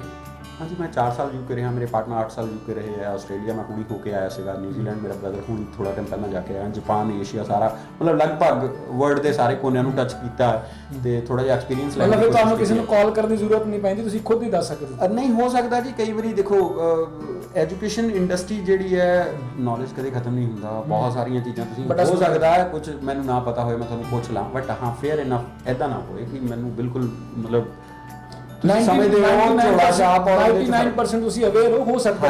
ਹਾਂਜੀ, ਹਰ ਇੱਕ ਦੀ ਕੋਈ ਨਾ ਕੋਈ ਸਪੈਸ਼ਲਾਈਜੇਸ਼ਨ ਹੋ ਸਕਦੀ, ਕਿਸੇ ਦੀ ਹੋ ਸਕਦਾ ਉਹ ਸਾਨੂੰ ਲੋੜ ਪੈਂਦੀ ਵੀ ਹੋਏ। ਅਸੀਂ ਆਪਸ ਵਿੱਚ ਸਾਡੇ ਇਹੋ ਜਿਹੇ ਰਿਲੇਸ਼ਨ ਨੇ, ਦੋਸਤੀ ਮਿੱਤਰ ਹੈਗੇ ਨੇ, ਹੈ ਨਾ, ਤਾਂ ਉਹਨਾਂ ਨਾਲ ਆਪਸ ਵਿੱਚ ਗੱਲ ਕਰ ਲੈਂਦੇ ਹਾਂ ਜੀ। ਬਟ ਸਪੈਸੀਫਿਕ ਕੇਸ ਲਈ ਕਿ ਹਰ ਕੇਸ ਲਈ? ਨਹੀਂ, ਹਰ ਕੇਸ ਲਈ ਤਾਂ ਇਦਾਂ ਹੁੰਦਾ ਨਹੀਂ ਹੈ ਜੀ। ਤੁਸੀਂ ਚੈੱਕ ਕਰੋ, ਲਗਭਗ 80% ਕੇਸ ਜਿਹੜੇ ਨੇ ਅਸੀਂ ਬਿਲਕੁਲ ਆਰਾਮ ਨਾਲ ਫੇਅਰ ਇਨਫ ਰਹਿਤੇ ਸੋਲਵ। ਇੱਕ ਖਬਰ ਹੋਰ ਮੇਰੇ ਤੱਕ ਪਹੁੰਚੀ ਹੈ ਜੀ, ਉਹ ਇਹ ਹੈ, ਕਹਿੰਦੇ ਕਿ ਇਹਦੀ ਐਡਵਰਟੀਜ਼ਮੈਂਟ ਜਿਹੜੀ ਸੀ ਪੜ੍ਹੀ ਆ, ਉਹ ਕਹਿੰਦੇ ਨੇ ਕਿ ਤੁਹਾਨੂੰ GIC ਵੀ ਦੇਣ ਦੀ ਜ਼ਰੂਰਤ ਨਹੀਂ ਹੈ, ਇੰਡੀਆ ਵਿੱਚ ਵੋਲਿਊਮ ਬਹੁਤ ਜ਼ਿਆਦਾ ਆ, ਜਿਹੜੀਆਂ ਲਿਮਿਟਡ ਸੀਟਾਂ ਨੇ, ਕੋਟਾ ਭਰ ਜਾਣਾ ਹੈ ਕੈਨੇਡਾ ਦਾ, ਜਲਦੀ ਸਾਡੇ ਕਹੋ, ਅਸੀਂ GIC ਵੀ ਚਾਰਜ ਨਹੀਂ ਕਰਾਂਗੇ, ਅਸੀਂ ਫੀਸ ਵੀ ਨਹੀਂ ਲਵਾਂਗੇ, ਵੈਸੀ ਫੀਸ ਵੀ ਨਹੀਂ ਲਵਾਂਗੇ, ਸਿਰਫ ਸਾਡੀ ਜਿਹੜੀ ਕੰਸਲਟੈਂਸੀ ਹੈ ਤੁਹਾਡਾ ਵੀਜ਼ਾ ਲਵਾ ਕੇ ਦੇਵੇਗੀ ਔਰ ਬਹੁਤ ਜਲਦੀ ਲਵਾ ਕੇ ਦੇਵੇਗੀ। ਇਹ ਕੌੜਾ ਸੱਚ ਹੈ ਕਿ ਸੱਚੀਓ ਸੱਚ ਹੈ? ਮੈਂ ਬੜਾ ਸਰਪ੍ਰਾਈਜ਼ਡ ਹਾਂ ਕਿ ਤੁਸੀਂ ਸਾਡੀ ਇੰਡਸਟਰੀ ਬਾਰੇ ਕਾਫੀ ਰਿਸਰਚ ਕੀਤੀ ਹੈ। ਦਿਨੇਸ਼ ਸੂਰੀ ਮਤਲਬ ਪੂਰੀ ਰਿਸਰਚ ਕਰਕੇ ਆਉਂਦੇ ਨੇ, ਸੋ ਥੈਂਕ ਯੂ ਜੀ। ਇਹ ਬਿਲਕੁਲ ਜੀ, ਇਹ ਕੌੜਾ ਸੱਚ ਹੈ। ਕੁਝ ਲੋਕ ਜਿਹੜੇ ਨੇ ਉਹ ਮਤਲਬ ਬਿਲਕੁਲ ਹੀ, ਫਿਰ ਮੈਂ ਉਹੀ ਅਨਐਲੀਜੀਬਲ ਬੰਦੇ ਦੀ ਗੱਲ ਕਰਾਂ ਜੀ, ਬੜੇ ਥੋੜੇ ਜਿਹੇ ਪੈਸੇ ਕਮਾਉਣ ਦੇ ਚੱਕਰ 'ਚ ਬੜੇ ਸ਼ਹਿਰਾਂ 'ਚ ਕੁਝ ਲੋਕ ਬੈਠੇ ਨੇ ਜਿਹੜੇ ਬਹੁਤ ਸਾਰੇ ਸੋ ਕਾਲਡ ਕਲੇਮ ਕਰਾਂਗੇ ਮੈਂ, ਫਿਰ ਉਹ ਵਰਡ ਸੋ ਕਾਲਡ ਕਲੇਮਸ ਕਰ ਦਿੰਦੇ ਨੇ, ਹੈ ਨਾ, ਕਿ ਤੁਹਾਨੂੰ ਕੁਝ ਵੀ ਦੇਣ ਦੀ ਲੋੜ ਨਹੀਂ, ਇਹ ਉਹ, ਹੈ ਨਾ। ਹਾਂ, ਕੁਝ ਲੋਕ ਬਿਲਕੁਲ ਜੈਨੂਅਨ ਐਵੇਂ ਕਰਦੇ ਨੇ। ਮੈਂ ਜਿਵੇਂ ਪੈਕੇਜਿਸ ਦੀ ਗੱਲ ਕੀਤੀ ਹੈ ਥੋੜਾ ਟਾਈਮ ਪਹਿਲਾਂ ਅਸੀਂ, ਕਿ ਉਹਦੇ ਵਿੱਚ ਤੁਹਾਨੂੰ ਅਗਲਾ ਫਾਈਨਾਂਸ ਕਰ ਦੇਗਾ ਉਹ ਪੈਸੇ ਤੁਹਾਡੇ ਬਿਹਾਫ ਤੇ ਤੁਹਾਡੇ ਵੀਜ਼ੇ ਤੋਂ ਬਾਅਦ ਤੁਸੀਂ ਰਿਸਕ ਨਹੀਂ ਲੈਣਾ ਚਾਹੁੰਦੇ ਕਿ ਹਾਂ ਰਿਫਿਊਜ਼ਲ ਤੋਂ ਬਾਅਦ ਯਾਰ ਪੈਸੇ ਮਰ ਜਾਣਗੇ, ਉਹ ਕੰਮ ਨਹੀਂ ਮੈਂ ਕਰਨਾ। ਵੀਜ਼ਾ ਲੱਗ ਜਾਏਗਾ ਤਾਂ ਮੈਂ ਵੱਧ ਪੈਸੇ ਭਰਨ ਨੂੰ ਤਿਆਰ ਹਾਂ। ਸੋ ਅਗਰ ਕੋਈ ਇਹੋ ਜਿਹਾ ਕਰ ਰਿਹਾ, ਫਾਈਨਾਂਸ ਕਰ ਰਿਹਾ, ਹਾਂ ਫੇਅਰ ਇਨਫ ਕਰ ਰਿਹਾ ਹੋਏ, ਮੁਰਗੀ ਨਾ ਵੱਟੇ ਆਂਡੇ ਖਾਣ ਵਾਲੀ ਗੱਲ ਕਰੇ, ਤਾਂ ਫਿਰ ਠੀਕ ਹੈ। ਦੇਅਰ ਆਰ ਗੁੱਡ ਕੰਸਲਟੈਂਟ ਜਿਹੜੇ ਇਹੋ ਜਿਹੀ ਫੈਸਿਲਿਟੀ ਦਿੰਦੇ ਨੇ ਫਾਈਨੈਂਸ਼ੀਅਲਸ ਨਾਲ ਮਿਲ ਕੇ। ਬਟ ਯੈਸ, ਅਗਰ ਤੁਸੀਂ ਗੱਲ ਕਰੋ ਕਿ ਜਿਹੜੇ ਸੋ ਕਾਲਡ ਕਲੇਮ ਕਰਦੇ ਨੇ, ਉਹਨਾਂ ਦਾ ਕੋਈ ਫਾਇਦਾ ਨਹੀਂ। ਸੋ ਮੁੱਢਲੀ ਗੱਲ ਦੋਸਤੋ ਇਹ ਸਮਝ ਲੱਗੀ ਹੈ ਕਿ ਤੁਸੀਂ ਸਿਰਫ ਕੰਸਲਟੈਂਟਸ ਤੇ ਯਕੀਨ ਨਹੀਂ ਕਰਨਾ, ਇਹ ਦੇਖਣਾ ਕਿ ਅੰਬੈਸੀ ਐਕਚੁਅਲ ਵਿੱਚ ਕੀ ਕਹਿੰਦੀ ਹੈ, ਅੰਬੈਸੀ ਦੀ ਰਿਕੁਆਇਰਮੈਂਟ ਕੀ ਹੈ, ਤੁਸੀਂ ਐਲੀਜੀਬਲ ਹੋ ਵੀ ਕਿ ਨਹੀਂ ਹੋ। ਅੱਜ ਅਸੀਂ ਕੈਨੇਡਾ ਬਾਬਤ ਬੜੀ ਚਰਚਾ ਕੀਤੀ ਹੈ, ਨੈਕਸਟ ਟਾਈਮ ਕੋਸ਼ਿਸ਼ ਕਰਾਂਗੇ ਕਿ ਪੂਰਾ ਐਪੀਸੋਡ ਆਸਟ੍ਰੇਲੀਆ ਦੇ ਬਣਾਈਏ, ਉਸ ਤੋਂ ਅਗਲਾ ਐਪੀਸੋਡ ਜਿਹੜਾ ਹੈ ਇੰਗਲੈਂਡ ਦੇ ਬਣਾਈਏ। ਲੇਕਿਨ ਇੱਕ ਲਾਸਟ ਸਵਾਲ ਜ਼ਰੂਰ ਪੁੱਛਾਂਗਾ, ਮੇਰੇ ਇਹ ਵੀ ਸੁਣਨ ਵਿੱਚ ਆਇਆ, ਕਹਿੰਦੇ ਇੰਗਲੈਂਡ ਜਾਣ ਦੀ ਬੇਵਕੂਫੀ ਨਹੀਂ ਕਰਨੀ ਹੈ ਜੀ, ਜਾਣਾ ਤਾਂ ਸਿਰਫ ਕੈਨੇਡਾ ਜਾਣਾ। ਕੀ ਇੰਗਲੈਂਡ ਜਾਣਾ ਬੇਵਕੂਫੀ ਹੈ? ਨਹੀਂ, ਇਹ ਟੋਟਲੀ ਰੋਂਗ ਹੈ ਜੀ, ਬਿਲਕੁਲ ਟੋਟਲੀ ਰੋਂਗ ਹੈ। ਇਹੋ ਜਿਹੀ ਕੋਈ ਗੱਲ ਨਹੀਂ। ਦੁਨੀਆ ਦੇ ਵਿੱਚ ਅੱਜ ਵੀ ਵਰਲਡ ਐਜੂਕੇਸ਼ਨ ਦੀ ਅਗਰ ਮੈਂ ਗੱਲ ਕਰਾਂ, ਦੁਨੀਆ ਦੀਆਂ ਟੌਪ ਦੀਆਂ 10 ਯੂਨੀਵਰਸਿਟੀਜ਼ ਦੀ ਗੱਲ ਕਰਾਂ, ਤਾਂ ਅਗਰ 4 ਘੱਟੋ ਘੱਟ ਉਹਦੇ ਵਿੱਚ ਇੰਗਲੈਂਡ ਦੀਆਂ ਹੋਣੀਆਂ। ਕੈਂਬਰਿਜ ਦੁਨੀਆ ਨੂੰ ਸਾਰੀ ਨੂੰ ਆਇਲਟ ਪੜ੍ਹਾਉਂਦੀ ਹੈ, ਉਹਦਾ ਕੋਰਸ ਫਾਰਮੈਟ ਕਰਦੀ ਹੈ। ਬਹੁਤ ਵੱਡੀ ਗੱਲ ਤੁਸੀਂ ਦੱਸੀ ਹੈ ਕਿ ਕੈਂਬਰਿਜ ਪੂਰੀ ਦੁਨੀਆ ਨੂੰ ਆਇਲਟਸ ਕਰਾ ਰਹੀ ਹੈ। ਵਰਲਡ ਐਜੂਕੇਸ਼ਨ ਦੇ ਵਿੱਚ UK ਜਿਹੜਾ ਹੈ ਉਸ ਮਤਲਬ ਸਦੀਆਂ ਤੋਂ, ਮੈਂ ਸਾਲਾਂ ਦਸ਼ਕਾਂ ਦੀ ਗੱਲ ਨਹੀਂ ਕਰ ਰਿਹਾ, ਸੋ ਸਦੀਆਂ ਤੋਂ ਫੇਮਸ ਸੀ ਹੈ ਔਰ ਮੇਰੇ ਹਿਸਾਬ ਨਾਲ ਅੱਗੇ ਵੀ ਰਹੇਗਾ। ਸੋ ਇਹੋ ਜਿਹਾ ਕੁਝ ਨਹੀਂ ਹੈ, ਇਹ ਟੋਟਲੀ ਮਿਥ ਹੈ। ਹਾਂ, ਉਹ ਕੁਝ ਇਹੋ ਹੀ ਹੈ ਨਾ ਕਿ ਜਿਹੜਾ ਨੇ ਸਿਰਫ PR ਹੀ ਪੜ੍ਹਾਉਣੀ ਹੈ ਕਿ PR ਲਈ ਜਾ ਰਹੇ ਹੋ, PR ਨਹੀਂ ਜਾ ਰਹੇ ਹੋ। There are good consultant. World ਦੀ ਦੂਜੇ ਨੰਬਰ ਤੇ ਜਾਂ ਪਹਿਲੇ ਨੰਬਰ ਤੇ US ਔਰ UK ਦਾ ਆਪਸ ਵਿੱਚ ਕੰਪੀਟੀਸ਼ਨ ਰਹਿੰਦਾ ਹੈ। ਸੋ ਵਰਲਡ ਦੇ ਦੂਜੇ ਨੰਬਰ ਤੇ ਸਭ ਤੋਂ ਜ਼ਿਆਦਾ ਲੋਕ ਪੜ੍ਹਨ ਲਈ ਜਿਹੜੇ ਨੇ ਉਹ UK ਹੀ ਜਾਂਦੇ ਨੇ। ਸੋ ਦੋਸਤੋ ਮੈਨੂੰ ਉਮੀਦ ਨਹੀਂ, ਮੈਨੂੰ ਵਿਸ਼ਵਾਸ ਵੀ ਹੈ ਕਿ ਜਿਹੜੀ ਅੱਜ ਦੀ ਗੱਲਬਾਤ ਕੀਤੀ ਹੈ ਤੁਹਾਡੇ ਤੱਕ ਬਿਲਕੁਲ ਇਨਫੋਰਮੇਟਿਵ ਚੀਜ਼ਾਂ ਹੀ ਪਹੁੰਚੀਆਂ ਹੋਣਗੇ। ਮੈਨੂੰ ਬੜਾ ਆਨੰਦ ਆਇਆ ਵਰਿੰਦਰ ਬਜਾਜ ਜੀ ਨਾਲ ਗੱਲਬਾਤ ਕਰਕੇ। ਕਾਫੀ ਚੀਜ਼ਾਂ ਮੇਰੇ ਲਈ ਵੀ ਜਿਹੜੇ ਅਨਕਲੀਅਰ ਸੀ ਉਹਨਾਂ ਨੂੰ ਕਲੀਅਰ ਕੀਤਾ, ਐਕੂਰੇਟ ਕੀਤਾ। ਤੁਸੀਂ ਕਮੈਂਟ ਕਰ ਦੇਣਾ ਤੁਹਾਨੂੰ ਅੱਜ ਦੀ ਗੱਲਬਾਤ ਕਿਹੋ ਜਿਹੀ ਲੱਗੀ ਹੈ। ਤੁਹਾਡੇ ਜਿਹੜੇ ਸਵਾਲ ਰਹਿ ਗਏ ਨੇ, ਪੈਂਡਿੰਗ ਨੇ, ਉਹ ਕੋਸ਼ਿਸ਼ ਕਰਾਂਗੇ ਕਿ ਲਾਈਵ ਸੈਸ਼ਨ ਵਿੱਚ ਜਿਹੜੇ ਵਰਿੰਦਰ ਜੀ ਨਾਲ ਗੱਲਬਾਤ ਕਰੀਏ, ਤੁਹਾਡੇ ਕੁਐਸਚਨ ਕਾਲ ਦੇ ਉੱਤੇ ਲਵਾਂਗੇ ਔਰ ਵਰਿੰਦਰ ਜੀ ਨਾਲ ਤੁਹਾਡੀ ਲਾਈਵ ਗੱਲਬਾਤ ਕਰਵਾ ਦੇਣੀ ਹੈ। ਤੁਸੀਂ ਅਗਰ ਚਾਹੁੰਦੇ ਹੋ ਸਹੀ ਸਲਾਹ ਲੈਣੀ ਹੈ ਕਿ ਐਕਚੁਅਲ ਵਿੱਚ ਐਮਬੈਸੀ ਕੀ ਕਹਿੰਦੀ ਹੈ, ਕੰਸਲਟੈਂਟ ਨਹੀਂ ਐਮਬੈਸੀ ਕੀ ਕਹਿੰਦੀ ਹੈ, ਤਾਂ ਤੁਸੀਂ ਨਵਾਂ ਸ਼ਹਿਰ ਅੰਬੇਦਕਰ ਚੌਂਕ ਦੇ ਬਿਲਕੁਲ ਸਾਹਮਣੇ ਸਟੂਡੈਂਟ ਵੇ ਵਿੱਚ ਆ ਜਾਣਾ ਔਰ ਇੱਥੇ ਵੀ ਆ ਕੇ ਅਗਰ ਕੋਈ ਕਿੱਲਤ ਲੱਗਦੀ ਤਾਂ ਸਾਡੇ ਤੱਕ ਗੱਲ ਪਹੁੰਚਦੀ ਕਰ ਦੇਣੀ। ਆਪਾਂ ਬਜਾਜ ਜੀ ਤੋਂ ਫਿਰ ਉਸ ਬਾਰੇ ਡਿਸਕਸ਼ਨ ਕਰ ਲਾਂਗੇ ਕਿ ਸਟੂਡੈਂਟ ਨਾਲ ਧੋਖਾ ਨਹੀਂ ਹੋਣਾ ਚਾਹੀਦਾ। ਪਹਿਲੀ ਪ੍ਰੈਫਰੈਂਸ ਇਹੀ ਆ ਕਿ 100% ਜਿਹੜੀ ਆ ਸਹੀ ਸਲਾਹ ਮਿਲਣੀ ਚਾਹੀਦੀ। ਭਾਜੀ ਤੁਸੀਂ 100% ਕਈ ਵਾਰੀ ਕਹਿਤਾ ਹੈ, ਮੇਰੇ ਲਈ ਬੜੀ ਜ਼ਿੰਮੇਵਾਰੀ ਤੁਸੀਂ ਦੇ ਕੇ ਜਾ ਰਹੇ ਹੋ, ਤਾਂ ਮੈਂ ਪਰਮਾਤਮਾ ਅੱਗੇ ਦੁਆ ਕਰਾਂਗਾ ਕਿ ਮੈਂ ਇਸ ਜ਼ਿੰਮੇਵਾਰੀ ਨੂੰ ਚੁੱਕਣ ਦੇ ਕਾਬਲ ਰਹਾਂ ਤੇ ਤੁਹਾਡੇ ਵਰਡਸ ਇਹ 100% ਸਹੀ ਸਲਾਹ ਵਾਲੇ ਉਹਦੇ ਤੇ ਸਟੈਂਡ ਕਰਾਂ। ਵੀਜ਼ਾ ਦੀ ਗਾਰੰਟੀ ਮੈਂ ਫਿਰ ਤੁਹਾਨੂੰ ਦੱਸ ਰਿਹਾ, ਇਹ ਤਾਂ ਕੋਈ ਨਹੀਂ ਦੇ ਸਕਦਾ, ਲੇਕਿਨ ਐਲੀਜੀਬਲ ਤਾਂ ਕਰ ਸਕਦਾ। ਐਲੀਜੀਬਲ ਸਟੂਡੈਂਟ ਨੂੰ ਯੈਸ ਬੋਲੀ ਜਾਵੇ, ਇਸ ਗੱਲ ਦੀ ਮੈਂ 100% ਗਾਰੰਟੀ ਲੈਂਦਾ ਔਰ ਪੂਰੀ ਜ਼ਿੰਮੇਵਾਰੀ ਨਾਲ ਇਹ ਗੱਲ ਕਹਾਂਗੇ ਕਿ ਸਟੂਡੈਂਟ ਵੀ ਤੁਹਾਡੇ ਲਈ ਬਹੁਤ ਹੀ ਫੇਅਰ, ਬਹੁਤ ਹੀ ਸਹੀ ਔਰ ਪਿਓਰ ਟੈਕਨੀਕਲ ਜਿਹੜੀ ਐਡਵਾਈਸ ਹੈ ਉਹ ਦੇ। ਸੋ ਲਾਸਟ ਵਿੱਚ ਮੈਂ ਫਿਰ ਤੋਂ ਹੀ ਬੇਨਤੀ ਕਰਨਾ ਚਾਹਾਂਗਾ ਕਿ ਕੰਮ ਕੱਚਾ ਨਹੀਂ ਹੋਣਾ ਚਾਹੀਦਾ, ਸੱਚਾ ਹੋਣਾ ਚਾਹੀਦਾ। ਬਿਲਕੁਲ ਸਰ, 100% ਸੱਚਾ ਕਰਨ ਦੀ ਕੋਸ਼ਿਸ਼ ਕਰਾਂਗੇ ਜੀ ਔਰ ਜ਼ਰੂਰ ਮੈਨੂੰ ਲੱਗਦਾ ਕਿ ਜਦੋਂ ਅਸੀਂ ਦੁਬਾਰਾ ਬੈਠਾਂਗੇ ਤੇ ਤੁਹਾਡੇ ਦਰਸ਼ਕ ਵੀ ਜਿਹੜੇ ਆ ਉਹਨਾਂ ਨੂੰ ਸਹੀ ਇਨਫੋਰਮੇਸ਼ਨ ਵੀ ਮਿਲਦੀ ਰਹੇਗੀ ਔਰ ਉਹਨਾਂ ਨੂੰ ਮੈਂ ਵਿਸ਼ਵਾਸ ਦਿਲਾਨਾ ਫਿਰ ਤੋਂ ਇੱਕ ਵਾਰੀ ਪੀਵੀ 32 ਦੀ ਟੀਮ ਨੂੰ, ਤੁਹਾਨੂੰ ਵੀ ਵਿਸ਼ਵਾਸ ਦਿਲਾਨਾ ਕਿ ਨਹੀਂ ਅਸੀਂ 100% ਕੋਸ਼ਿਸ਼ ਇਹੀ ਰਹੇਗੀ ਕਿ ਕਦੇ ਵੀ ਲੀਹੋਂ ਰਹੀਏ ਨਾ, ਲੀ ਤੇ ਚੱਲਦੇ। ਵਰਿੰਦਰ ਜੀ ਬਹੁਤ ਸਮਾਂ ਦਿੱਤਾ, ਬਹੁਤ ਮਸ਼ਕੂਰ ਹਾਂ, ਬਹੁਤ ਧੰਨਵਾਦ ਕਰਦੇ ਹਾਂ ਜੀ। ਬਹੁਤ ਬਹੁਤ ਧੰਨਵਾਦ ਸਰ ਦਿਨੇਸ਼ ਜੀ ਔਰ ਪੀਵੀ 32 ਔਰ ਸਾਰੇ ਦਰਸ਼ਕਾਂ ਨੂੰ ਬਹੁਤ ਧੰਨਵਾਦ। ਬਣੇ ਰਹਿਣਾ ਜੀ ਪੀਵੀ 32 ਨਵਾਂ ਸ਼ਹਿਰ ਦੇ ਨਾਲ। ਆਪਣੇ ਛੋਟੇ ਵੀਰ ਦਿਨੇਸ਼ ਸੂਰੀ ਤੇ ਵਰਿੰਦਰ ਬਜਾਜ ਜੀ ਨੂੰ ਸਟੂਡੈਂਟ ਵੀਰ ਦੇ ਆਫਿਸ ਤੋਂ ਦੀ ਇਜਾਜ਼ਤ। ਬਹੁਤ ਜਲਦੀ ਕਰਾਂਗੇ। ਸਤਿ ਸ਼੍ਰੀ ਅਕਾਲ। ਸਤਿ ਸ਼੍ਰੀ ਅਕਾਲ।